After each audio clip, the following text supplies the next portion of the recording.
Behind the metal detectors and punk mohawks of this cult classic lies a treasure trove of bizarre secrets. From a future war correspondent producing the film to real dead animals that horrified the cast and a Keanu Reeves cameo rumor that refuses to die. From violent censorship battles to a screenwriter who demanded his name be removed in disgust, this controversial exploitation thriller has stories stranger than its on-screen chaos. Here are 15 weird facts you didn't know about Class of 1984. Fact 1. The film had 3 different titles. Before release. Before Class of 1984 became the cult classic we know today, the film went through a fascinating identity crisis with 3 completely different titles during its development and production.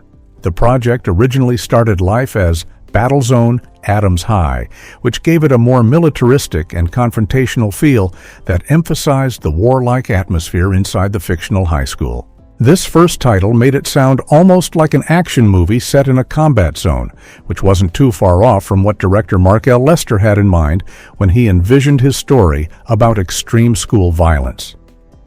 As production moved forward and filming began at Central Technical School in Toronto on August 17, 1981, the title was changed again to Guerrilla High, which still maintained that sense of warfare and rebellion, but shifted the focus more directly to the school setting itself. The word guerrilla suggested the kind of underground, insurgent-style tactics that the film's gang of delinquent students would use throughout the movie, and it painted a picture of students operating like a rebel army within the halls of their own school. Producer Arthur Kent, who was 27 years old at the time and working on his first theatrical feature, described the project during this phase as a cross between To Sir with Love and Dirty Harry, which gives you a sense of how they were trying to balance the educational drama elements with the violent revenge thriller aspects. Eventually, the filmmakers settled on Class of 1984 as the final title, which was much more commercially appealing and gave the film an almost prophetic quality. The title suggested that this violent future was just around the corner, only 2 years away when the film was released in August of 1982. It also echoed George Orwell's famous dystopian novel 1984, lending the exploitation thriller a hint of literary credibility and making it seem like a dark warning about where American education was headed. These multiple title changes show how the filmmakers struggled to find exactly the right tone and marketing angle for their controversial and violent high school thriller. Fact 2. A future scud stud. War hero produced it. One of the most unexpected connections in Class of 1984's production history is that it was produced by Arthur Kent, a journalist who would later become one of the most famous war correspondents in television history. In 1982, when Class of 1984 hit theaters, Kent was just 27 years old and producing his very first theatrical feature film, a far cry from the dangerous war zones where he would later make his name. Kent had started his career as a reporter with the CBC, Canada's national broadcaster, where he served as the Alberta correspondent for their main television newscast called The National. But he left that position to pursue international journalism, working as an independent cameraman and correspondent who filed reports jointly for NBC News, CBC, and London's Observer newspaper. Before diving into film production, he had already covered the Soviet war in Afghanistan in 1980, gaining early experience in conflict journalism that would define his later career. After producing Class of 1984, Kent returned to journalism and joined NBC News in 1989 as the network's Rome correspondent. His coverage of major world events quickly earned him recognition, winning back-to-back Emmy Awards for his reporting on the Tiananmen Square massacre in June of 1989 and the Romanian Revolution in December of that same year. But it was during the 1991 Persian Gulf War that Arthur Kent became a household name across North America, Reporting from Saudi Arabia, he provided the first-ever live coverage of missile warfare, standing in his signature leather jacket with Scud missiles lighting up the night sky behind him while his hair blew dramatically in the desert breeze. This striking image earned him the nickname the Scud Stud from fans, and NBC was flooded with hundreds of letters from viewers, many offering romantic opportunities to the handsome war correspondent. The contrast between producing a violent exploitation film about punk teenagers terrorizing a high school and later becoming a celebrated Emmy-winning journalist covering some of the most important news events of the late 20th century makes Kent's involvement in Class of 1984 all the more fascinating and unexpected. Fact 3. The villain composed his own piano. Concerto? In one of the film's most striking scenes, the psychotic gang leader Peter Stegman sits down at a piano and performs a hauntingly beautiful classical piece, revealing an unexpected layer of talent beneath his violent exterior. What makes this moment even more remarkable is that the actor playing Stegman, Timothy Van Patten, didn't just pretend to play the music. He actually composed the entire concerto himself and performed it on camera without any doubles or musical assistants. Van Patten was not only an actor, but also a genuinely talented musician, and he put his skills to work creating what became known as Stegman's Concerto, specifically for the film. The piece showcases real classical piano technique and demonstrates a level of musical sophistication that stands in stark contrast to the character's brutal behavior throughout the movie. This contradiction between artistic talent and violent criminality was intentional, as the filmmakers wanted to show that Stegman wasn't just a simple thug, but rather a complex and intelligent individual who had chosen a destructive path despite his abilities. The concerto serves a crucial narrative purpose in the film, as it's during this performance that Stegman tries to convince the new music teacher, Andrew Norris, to give him a spot in the school orchestra. When Norris refuses and tells him to come back when he grows up, it becomes one of the turning points in their escalating conflict. Van Patten's actual musical talent made the scene work on a deeper level, because audiences could genuinely see what a waste it was for someone with that kind of ability to be leading a violent gang instead of pursuing a legitimate musical career. The legacy of Van Patten's composition extended far beyond the film itself. Decades after Class of 1984's release, Stegman's Concerto appeared on a UK music competition television series called The Piano, where it was performed by a music school dinner lady at Liverpool Street Station in London. The fact that this piece of music created for an exploitation film about violent teenagers continued to be recognized and performed years later speaks to the genuine quality of Van Patten's work as a composer. Fact 4. A furious screenwriter demanded his name be removed. When co-writer Barry Schneider sat down to watch the finished cut of Class of 1984, he was completely unprepared for what he was about to see, and his reaction was so extreme that it would literally erase his name from the film's history. Schneider had previously worked with director Mark Lester and contributed significantly to the screenplay, particularly adding much of the film's Clockwork Orange-inspired elements, including the iconic moment when gang leader Stegman declares, "I am the future," in a chilling echo of the film's theme song. His contributions were substantial enough that he deserved full credit alongside the other writers, but after viewing a screening of the completed movie, Schneider was absolutely horrified by the level of violence and brutality that had made it to the screen. The film's depiction of gang violence, the graphic rape scene, the brutal murder of laboratory animals, and the intense revenge-killing spree in the final act were simply too much for Schneider to stomach, and he felt the finished product had gone far beyond what he had envisioned when he wrote his portions of the script. In an angry confrontation with the filmmakers, Schneider demanded that his name be completely removed from the credits, refusing to have any public association with a movie he now viewed as excessively violent and exploitative. The producers agreed to his demand, and Barry Schneider's name was stripped from Class of 1984, leaving him entirely uncredited despite the fact that key dialogue and major story elements came directly from his pen. This meant that audiences who watched the film had no idea that Schneider had played such an important role in shaping the movie's narrative and tone, and film historians would later have to dig through production records to uncover his involvement. It's a particularly ironic situation because some of the very elements that made the film memorable and quotable, including the philosophical punk rock dialogue that referenced Stanley Kubrick's dystopian masterpiece, came from the same writer who ultimately couldn't bear to attach his name to the final product. Fact 5. The school graffiti and decay were completely real.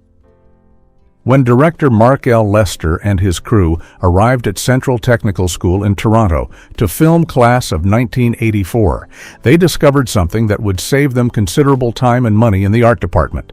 The location was already perfectly decrepit for their dystopian vision of a violence-plagued high school. The building at 725 Bathurst Street didn't require any set dressing or artificial aging because the graffiti scrawled across the walls, the worn-down hallways, and the general state of disrepair were all authentic features of the actual school. Rather than creating a fictional nightmare scenario from scratch, the filmmakers simply captured the real conditions of an urban Toronto high school in the early 1980s, which made the film's grim atmosphere feel disturbingly genuine and added an unexpected layer of documentary-like authenticity to what was otherwise a sensationalized exploitation thriller. This decision to use the location as is without cosmetic improvements gave Class of 1984 a raw, unpolished quality that set it apart from other teen films of the era, and the genuine deterioration visible in every frame helped convince audiences that such chaotic school environments could actually exist. The production began filming at Central Tech on August 17, 1981, and the crew worked throughout the building's various rooms and corridors, preserving the existing graffiti and damage rather than covering it up. What makes this even more interesting is that the same building would allegedly go on to serve as a filming location for the 1997 drama Good Will Hunting, though this particular claim has been disputed and remains unconfirmed, with most sources identifying different Boston area locations for that film. Regardless of whether Good Will Hunting actually filmed there, Central Technical School became an iconic backdrop in Class of 1984, with its authentic urban decay serving as a character in itself and lending credibility to the film's dark warning about the future of American education, even though the warning was ironically filmed in Canada. Fact 6. Michael J. Fox didn't have his famous middle initial. Yet, when you watch Class of 1984 today and see Michael J. Fox in the credits, you might notice something strange. He's listed simply as Michael Fox, without that iconic middle initial that became such a recognizable part of his name. This wasn't just an oversight or a printing error in the credits. At the time this film was made in 1981, the young Canadian actor hadn't yet adopted the J that would later become inseparable from his identity as a Hollywood star. The reason behind this change is actually a fascinating piece of Hollywood bureaucracy. When Fox began his acting career, he registered with the Screen Actors Guild under his birth name, Michael Andrew Fox. However, he soon discovered there was already another actor named Michael Fox who had been registered with the Guild long before him. According to SAG rules, no two members can have the same professional name, which meant the future Back to the Future star needed to come up with an alternative. Fox tried out a few different options before settling on the now famous middle initial. He briefly considered using his middle name Andrew and going by Michael A. Fox, but quickly realized that would create the unfortunate acronym MAF, which wasn't exactly the image he wanted to project. He also experimented with just using his initials, calling himself K.C. Reeves or Casey Reeves for a short time, using his first and middle initials creatively. Eventually, Fox decided to honor his favorite actor, Michael J. Pollard, who had appeared in Bonnie and Clyde, by adopting the middle initial J, even though his actual middle name was Andrew. This simple addition solved the Screen Actors Guild problem while giving him a distinctive professional name that audiences would remember.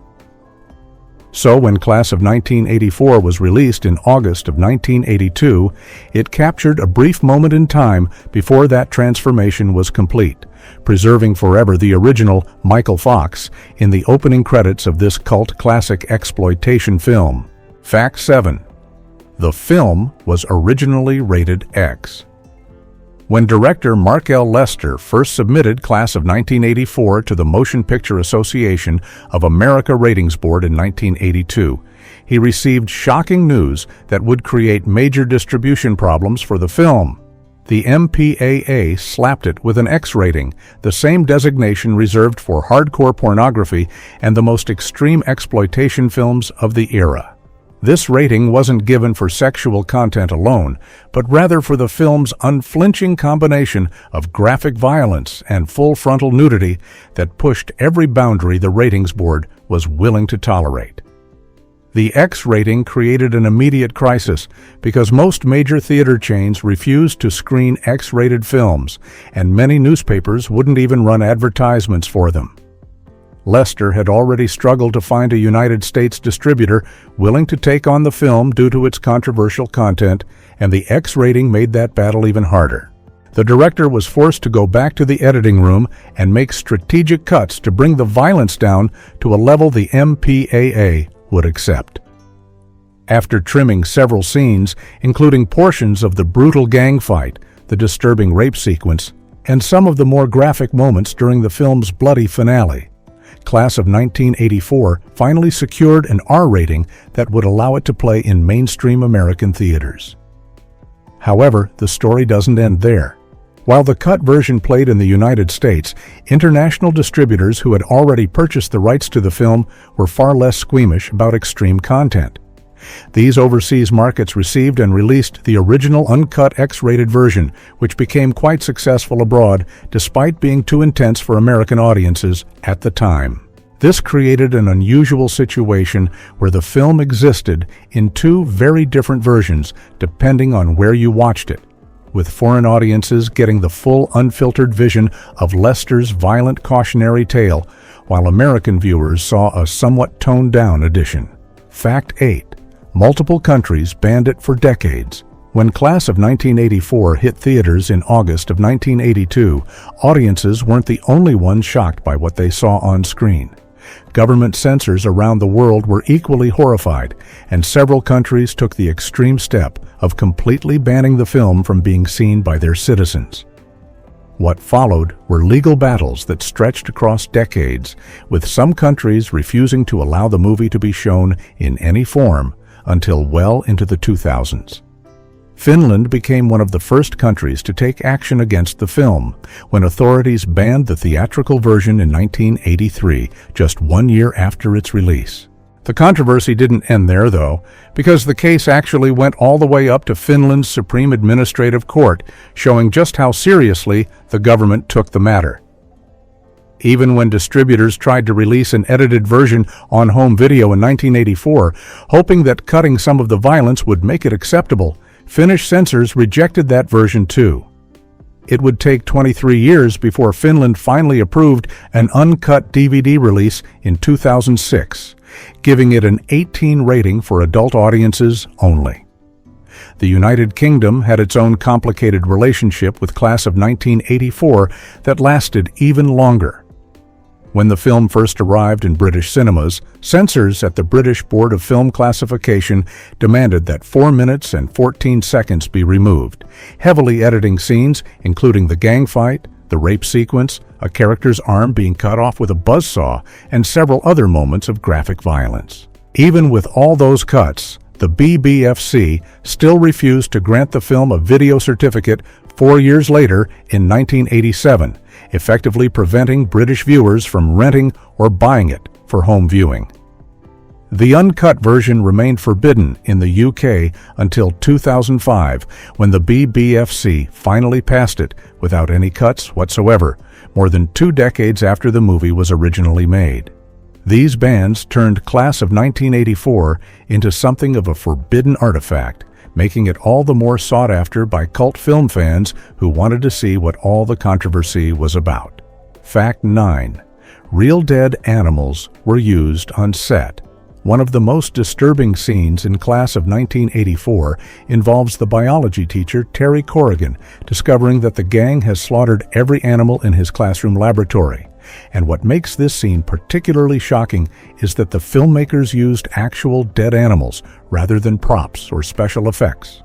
The production team brought in real animal carcasses for the scene where the mutilated creatures are displayed throughout the biology classroom, creating an atmosphere of genuine horror that extended far beyond what the cameras captured.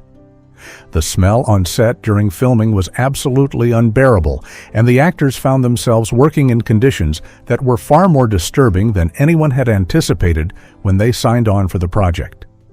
The stench of the dead animals permeated the entire filming area, making it difficult for cast and crew to maintain their composure between takes.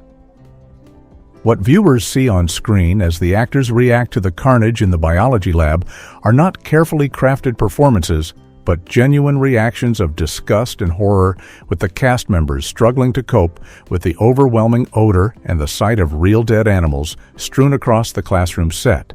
This decision to use authentic animal carcasses rather than creating realistic-looking fake ones gave the scene an unsettling authenticity that special effects of the early 1980s simply could not have replicated.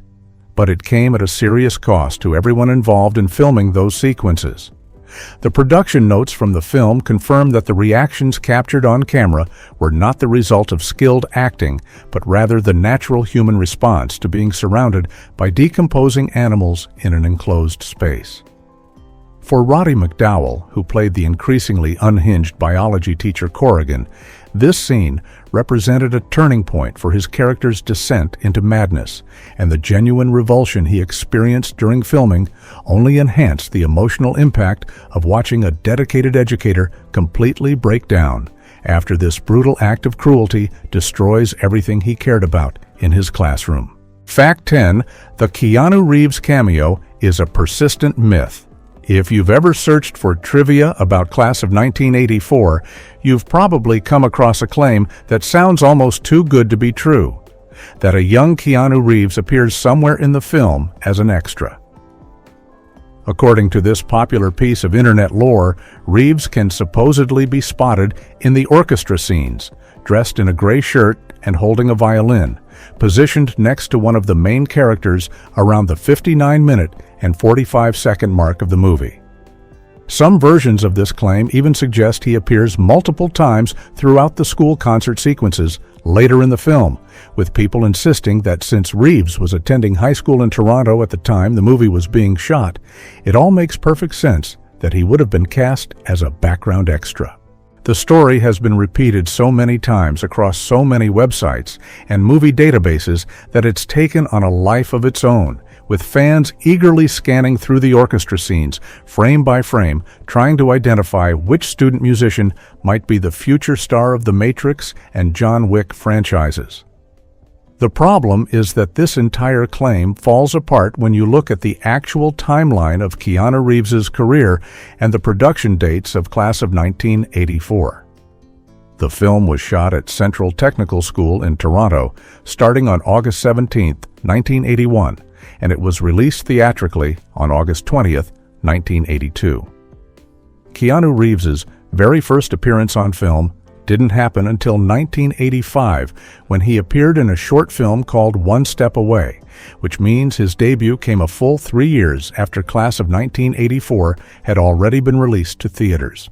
While it's true that Reeves was living in Toronto during the early 1980s and would have been around 17 or 18 years old at the time of filming, there's simply no credible evidence that he was ever on the set of Class of 1984 or appears anywhere in the finished film. The persistent rumor seems to be a case of mistaken identity combined with wishful thinking from fans who want to connect two cult classics from the same era and the same city.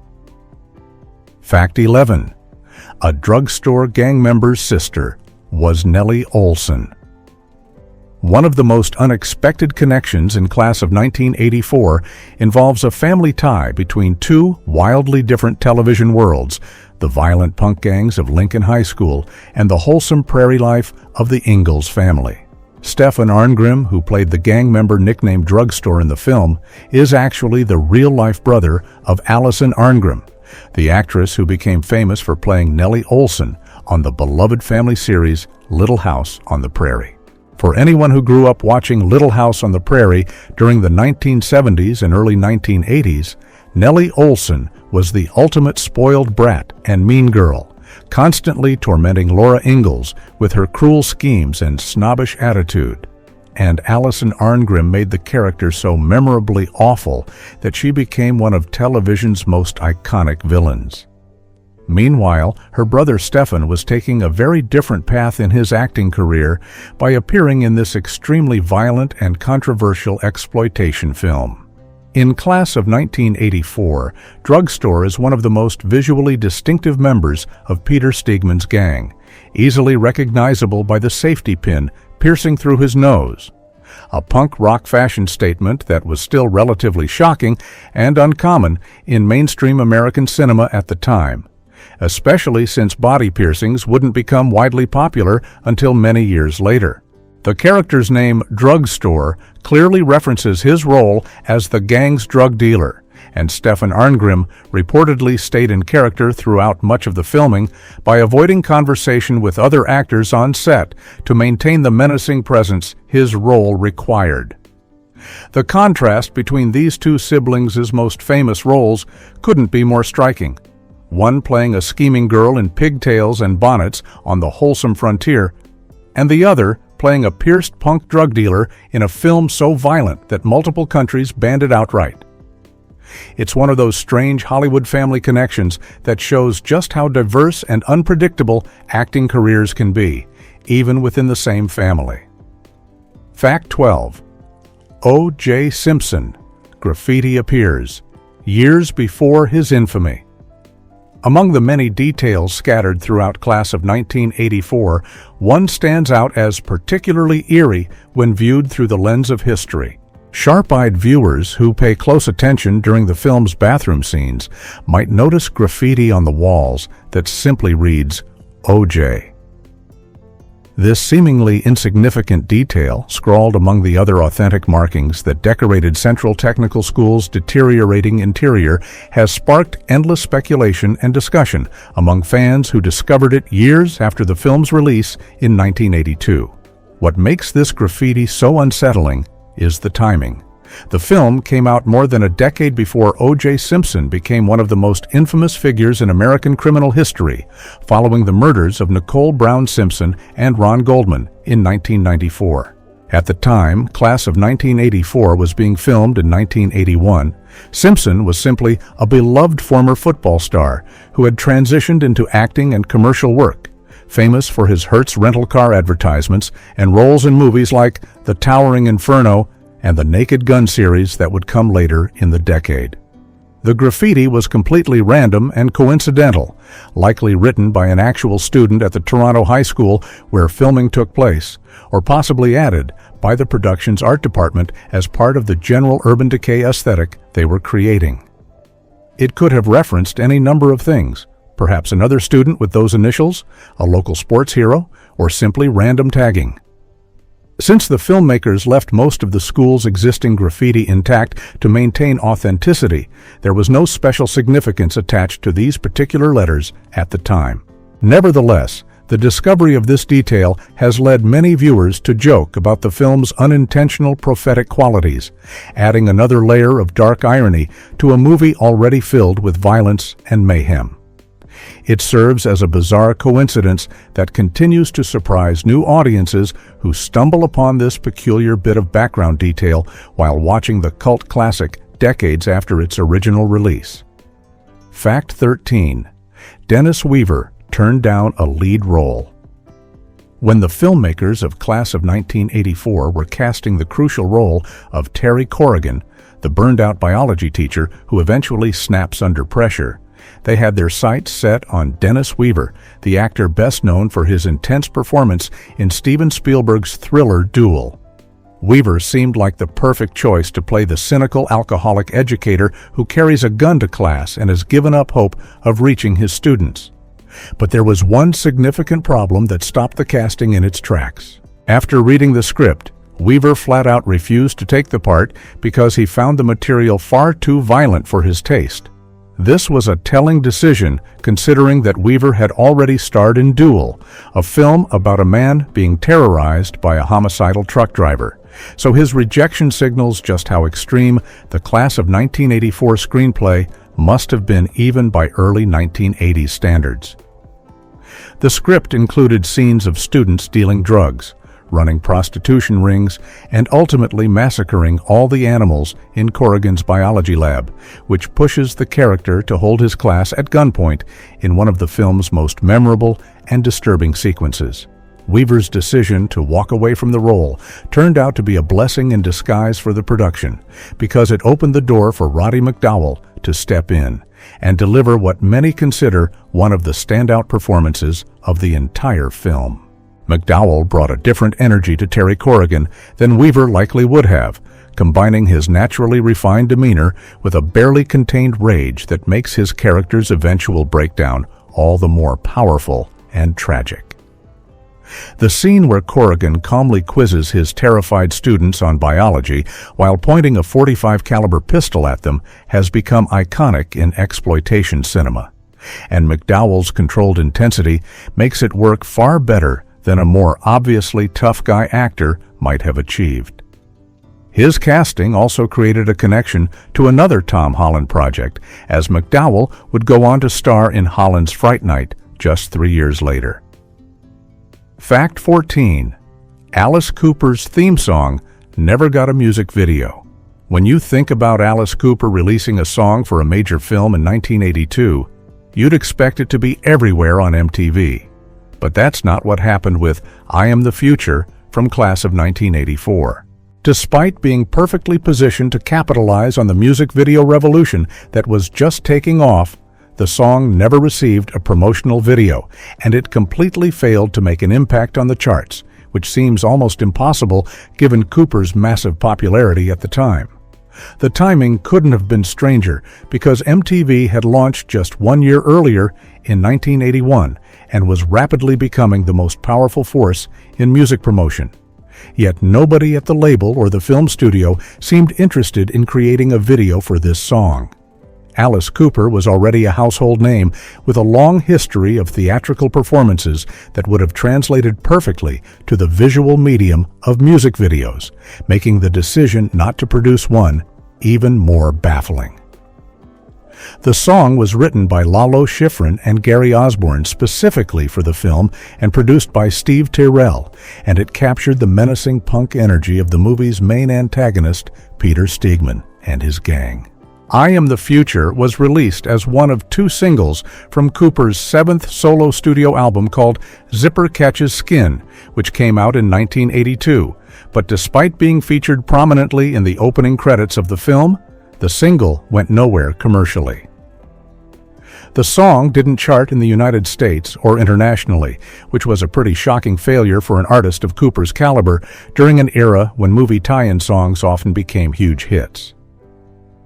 The international single releases did include different B-sides depending on the market, with Zorro's Ascent appearing on most versions and Tag You're It on the US release, but even these variations couldn't generate interest. By the time the UK released its version in March of 1983 with a remixed version of the song, the moment had already passed and any chance for the single to gain traction was gone. Fact 15. The director expected Van Patten to be the breakout star. When director Mark L. Lester was casting class of 1984, he had strong feelings about who would emerge as the film's breakout talent, but as it turned out, his predictions couldn't have been more wrong. Years after the film's release, Lester openly admitted that he was convinced Timothy Van Patten, who played the charismatic and terrifying gang leader Peter Steegman, would become the major acting star to emerge from the production. Van Patten had everything going for him in Lester's eyes. He was handsome, talented enough to write and perform his own piano concerto for the film, and he delivered a magnetic performance that dominated every scene he appeared in. The villain role showcased Van Patten's range as he played a brilliant but psychotic student who could switch from playing beautiful classical music to orchestrating brutal violence in the blink of an eye. At the time of filming, it seemed like a sure bet that Van Patten would be Hollywood's next big thing, especially since he was playing the most memorable character in what would become a cult classic. Meanwhile, a young actor billed simply as Michael Fox had a much smaller supporting role as Arthur, a nerdy student who gets caught in the crossfire between the gang and the teachers. This relatively unknown performer had barely any screen time compared to the flashy villains and the lead teacher character, so nobody on set was placing bets on his future stardom. But history had other plans entirely.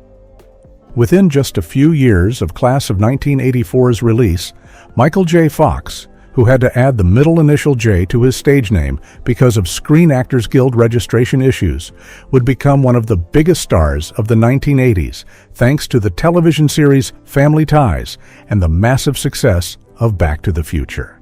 Timothy Van Patten, on the other hand, found his greatest success behind the camera rather than in front of it, going on to become an acclaimed television director and writer with credits including The Sopranos, Boardwalk Empire, and Game of Thrones.